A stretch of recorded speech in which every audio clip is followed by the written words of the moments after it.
नमस्कार बच्चों, आज हम कक्षा 9वीं की पाठ्यपुस्तक क्षितिज में से पाठ 4 सांवले सपनों की याद के बारे में चर्चा करेंगे।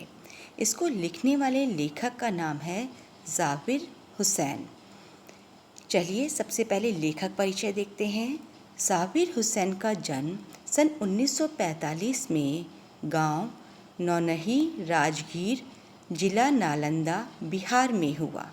वे अंग्रेज़ी भाषा एवं साहित्य के प्राध्यापक रहे।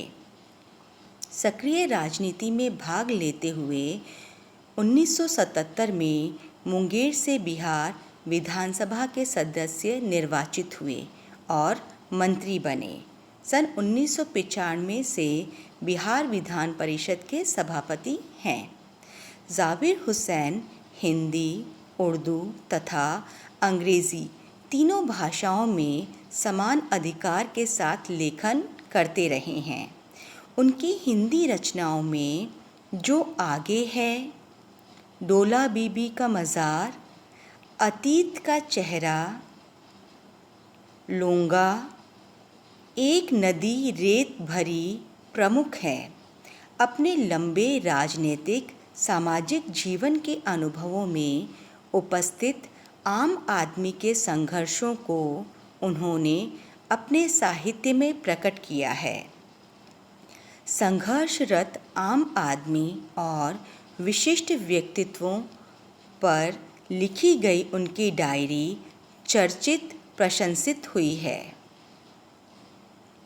ज़ाबिर हुसैन ने डायरी विधा में एक अभिनव प्रयोग किया है जो अपनी प्रस्तुति, शैली और शिल्प में नवीन है। तो चलिए बच्चों, पाठ का सार देखते हैं, अर्थात सांवले सपनों की याद किससे संबंधित है उसके बारे में चर्चा करते हैं।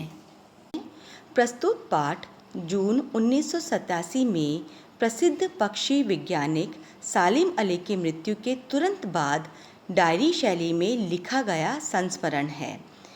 सालिम अली की मृत्यु से उत्पन्न दुख और अवसाद को लेखक ने सांवले सपनों की याद के रूप में प्रस्तुत किया है।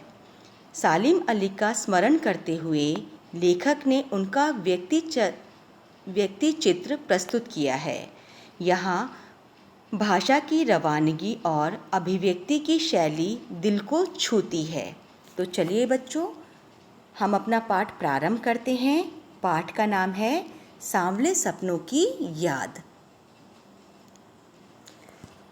सुनहले परिंदों के खूबसूरत पंखों पर सवार सांवले सपनों का एक हुजूम मौत की खामोश वादी के तरफ अग्रसर है। कोई रोक टोक सके कहाँ संभव है। अब लेखक बताते हैं कि सुनहरे पक्षियों के पंखों पर सांवले सपनों का एक झुंड जो है वो सवार है, मौत की वादी की तरफ जा रहा है। सालिम अली जो हैं सबसे आगे उसमें उपस्थित हैं। इस हुजूम में आगे आगे चल रहे हैं सालिम अली, अर्थात सबसे आगे जो व्यक्ति हैं वह है सालिम अली। अपने कंधों पर सैलानियों की तरह अपने अंतहीन सफ़र का बोझ उठाए, लेकिन यह सफ़र पिछले तमाम सफ़रों से भिन्न है। भीड़ भाड़ की ज़िंदगी और तनाव के माहौल से सालिम अली का यह आखिरी पलायन है। अब तो वो उस वन पक्षी की तरह प्रकृति में विलीन हो रहे हैं जो ज़िंदगी का आखिरी गीत गाने के बाद मौत की गोद में जा बसा हो। कोई अपने जिस्म की हरारत और दिल की धड़कन देकर भी उन्हें लौटाना चाहे तो वह पक्षी अपने सपनों के गीत दोबारा दोहराने कैसे आ सकेगा। अब यहाँ पे लेखक जो हैं वो ये कहते हैं कि सालिम अली जो है बिल्कुल सैलानियों की तरह, सैलानियों का अर्थ होता है यात्री की तरह, अंतहीन सफ़र मतलब जिसका कोई अंत नहीं है, ऐसे सफ़र की तरफ वह पलायन कर रहे हैं, अर्थात दूसरी जगह जा रहे हैं, जिससे वापस लौटना संभव नहीं है। आगे लेखक कहते हैं कि ये जो ज़िंदगी है, बिल्कुल भीड़ भाड़ तनाव वाला माहौल जो है, सालिम अली इसी को छोड़कर पलायन कर रहे हैं, अर्थात यहाँ से जा रहे हैं, दूसरी जगह जा रहे हैं।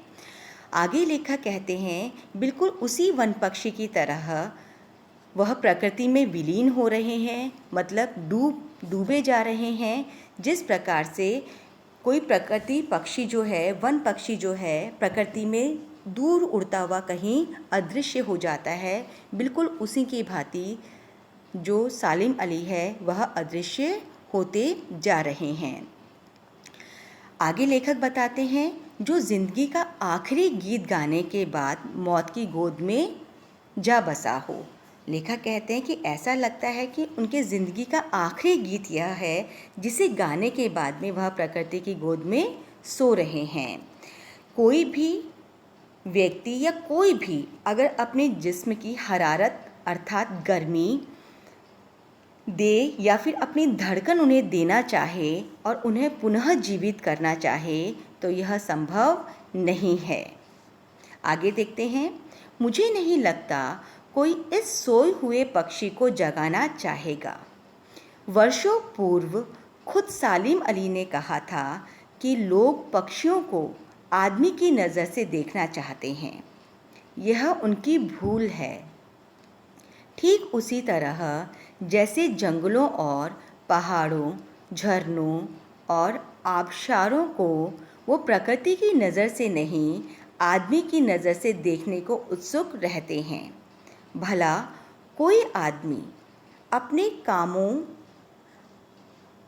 कानों से पक्षियों की आवाज़ का मधुर संगीत सुनकर अपने भीतर रोमांच का सोता फूटता महसूस कर सकता है। अब लेखक आगे बताते हैं कि मुझे नहीं लगता, अर्थात लेखक को नहीं लगता कि कोई भी सोते हुए पक्षी को जगाना चाहेगा, अर्थात जो सो चुका है उसको जगाने के लिए कोई उत्सुक होगा। आगे लेखक कहते हैं कि वर्षों पूर्व अर्थात कई वर्ष पहले सालिम अली ने कहा था कि लोग जो हैं वह पक्षियों को आदमी की नज़र से देखना चाहते हैं। यह उनकी भूल है। ठीक उसी तरीके से जैसे जंगलों, पहाड़ों, झरनों, आबशारों का अर्थ होता है निर्भर जो हैं, उनको वह अपनी नज़र से, प्रकृति की नज़र से न देखकर अपनी नज़र से देखने का प्रयास करते हैं। भला कोई भी आदमी अपने कानों से पक्षियों का मधुर आवाज़ सुनकर अगर उसके मन में कोई रोमांच पैदा नहीं होता, कोई उत्सुकता पैदा नहीं होती, भला ये कैसे संभव हो सकता है। एहसास की ऐसी ही एक ऊबड़ खाबड़ ज़मीन पर जन्मे मिथक का नाम है सालिम अली। अब लेखक कहते हैं कि उसी प्रकार से एहसास के ऐसे ज़मीन पर, ज़मीन का अर्थ है धरती पर, यह ऐसी जगह जन्म हुआ था सालिम अली का जो कि बहुत ही ऊबड़ खाबड़ थी, मतलब जिसका कोई एक समतल स्तर नहीं था। पता नहीं इतिहास में कब कृष्ण ने वृंदावन में रासलीला रची थी और शोक गोपियों को अपनी शरारतों का निशाना बनाया था। कब माखन भरे भांडे फोड़े थे और दूध छाली से अपने मुंह भरे थे। अब लेखक कहते हैं कि न जाने कब कृष्ण जो थे उनका जन्म वृंदावन में हुआ था। उन्होंने रासलीलाएं रचाई थी गोपियों के साथ में और उनके साथ में शरारतें की थी, और न जाने कब उन्होंने माखन वाले भांडे अर्थात बर्तन जो थे वो फोड़े थे, दूध माखन खाए थे, जिसमें कि उनके मुंह जो थे दूध माखन से भरे रहते थे। कब वाटिका में छोटे छोटे किंतु घने पेड़ों की छाँव में विश्राम किया था।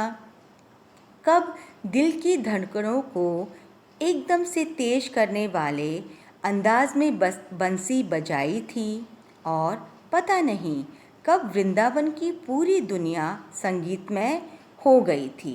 अब साथ ही साथ लेखक आगे बताते हैं कि न जाने कब उन्होंने वाटिका अर्थात बगीचे के अंदर छोटे छोटे घने पेड़ों की छाँव में विश्राम किया था, कब दिल को छूने वाली, दिल के धड़कनों को बढ़ाने वाली मुरली उन्होंने बजाई थी, और न जाने कब वृंदावन जो था पूरा का पूरी वृंदावन की पूरी दुनिया जो थी वो संगीतमय हो गई थी। इसका कोई भी साक्ष्य नहीं है, न जाने ये सारे कार्य कब हुए थे। पता नहीं यह सब कब हुआ था, लेकिन कोई आज भी वृंदावन जाए तो नदी का सांवला पानी उसे पूरी घटनाक्रम की याद दिला देगा।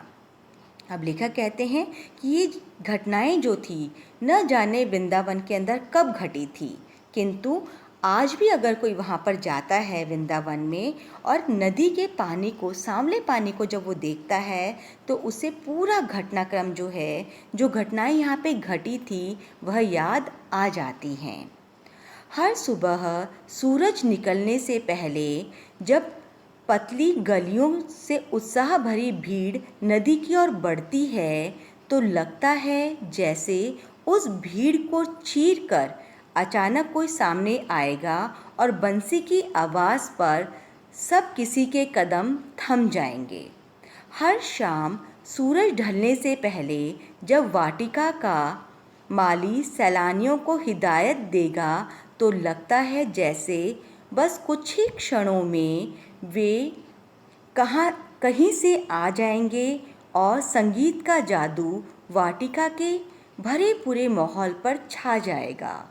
वृंदावन कभी कृष्ण की बांसुरी के जादू से खाली हुआ है क्या?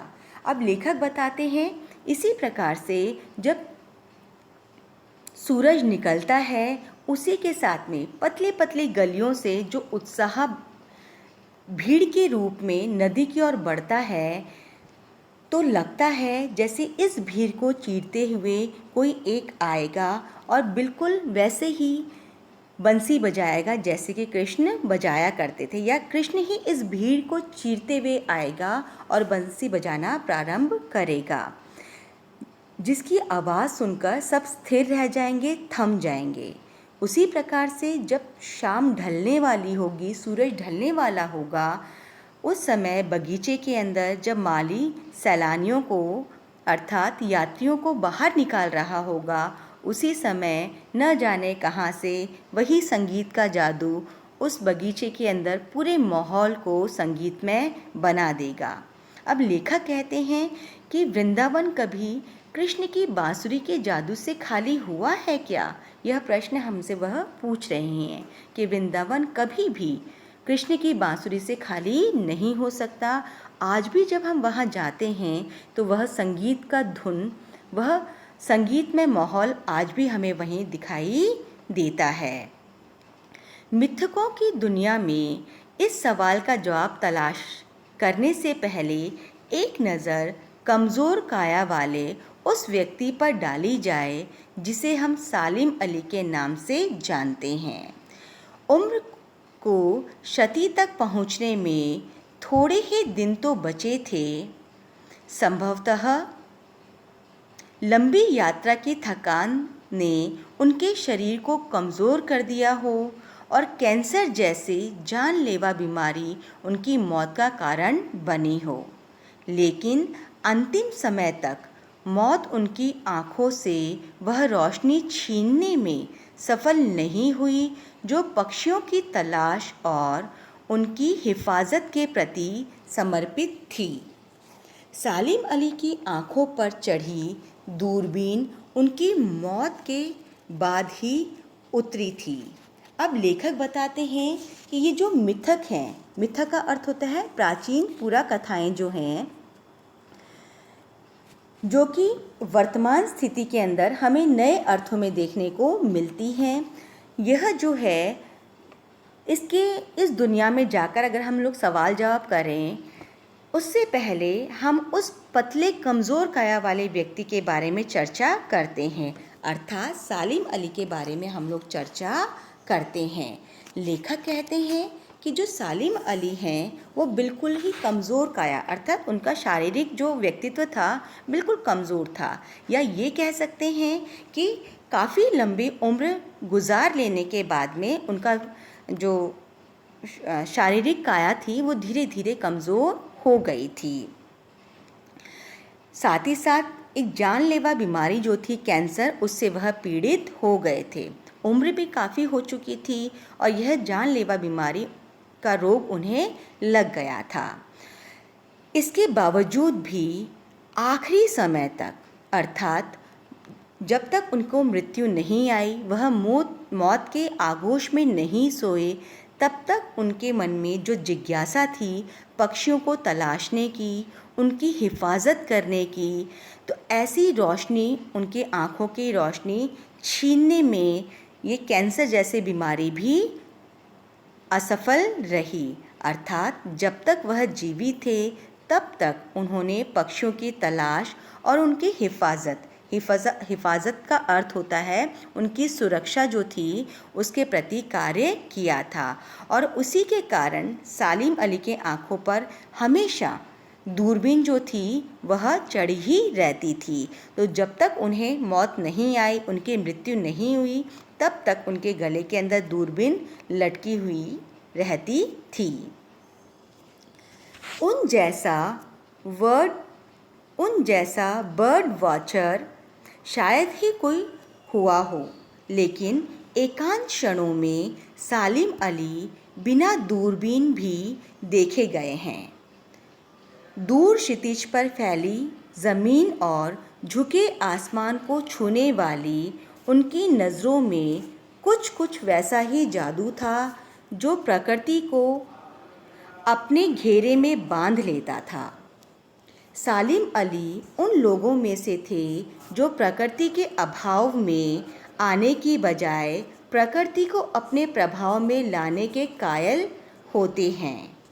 उनके लिए प्रकृति में हर तरफ एक हंसती खेलती रहस्य भरी दुनिया पसरी थी। यह दुनिया उन्होंने बड़ी मेहनत से अपने लिए गढ़ी थी। इसके गढ़ने में उनकी जीवन साथी तहमीना ने काफ़ी मदद पहुंचाई थी। तहमीना स्कूल के दिनों में उनकी सहपाठी रही थी। अब लेखक बताते हैं कि उन जैसा बर्ड वॉचर जो है वह देखने को हमें नहीं मिल सकता है। बर्ड वॉचर का अर्थ होता है कि बर्ड को समझने वाला या उसको ध्यान से देखने वाला, उसके प्रति जिज्ञासा रखने वाला। ऐसा व्यक्ति कभी भी नहीं मिला है। लेखक कहते हैं कि एकांत क्षणों में, एकांत का अर्थ होता है जब फुर्सत के क्षण उनके पास में रहते थे, उन एकांत क्षणों के अंदर हमने कई बार सालिम अली को बिना दूरबीन भी देखा है। दूर क्षितिज, क्षितिज का अर्थ होता है ऐसा स्थान जहाँ पर कि आकाश और पृथ्वी जो है वो मिलते हुए नज़र आते हैं, जहाँ पर कि आसमान और धरती एक होते हुए नज़र आते हैं। ऐसा कुछ जादू हमें दिखाई देता था जो कि हम लोगों को, या आप ये कह सकते हो ऐसा दृश्य प्रकृति का जो हमें अपने जादू से अपनी ओर खींच लेता था, बांध लेता था। ऐसा दृश्य हमें देखने को मिलता था। सालिम अली भी उन लोगों में से थे जो कि प्रकृति के प्रभाव में आने की बजाय प्रकृति को अपने प्रभाव में लाने के कायल थे। कायल का मतलब है प्रशंसक या फिर मुग्ध। उनके लिए प्रकृति में हर तरफ एक हंसती खेलती रहस्यमय दुनिया जो है पसरी है, मतलब फैली हुई है। प्रकृति जो है उसके अंदर बहुत बड़ी दुनिया है जो कि हंसती हुई खेलती हुई नज़र आती। तो लेखक बताते हैं कि उनका ये मानना था कि प्रकृति के अंदर हंसती खेलती हुई रहस्यमय दुनिया जो है चारों ओर फैली हुई है। यह दुनिया उन्होंने बड़ी मेहनत से अपने लिए गढ़ी है। गढ़ी का अर्थ होता है बनाई है, और इस दुनिया को गढ़ने में, बनाने में उनकी जो पत्नी है उन्होंने उनका सहयोग किया है, जो उनकी जीवन साथी है जिसका नाम तहमीना बताया गया है, काफ़ी मदद की है। तहमीना जो उनकी पत्नी हैं, स्कूल के दिनों से ही उनके सहपाठी रही हैं। तो बच्चों, आज हम यहीं तक अध्ययन करेंगे इस पाठ का। शेष जो पाठ है उसका अध्ययन हम दूसरे वीडियो में करेंगे।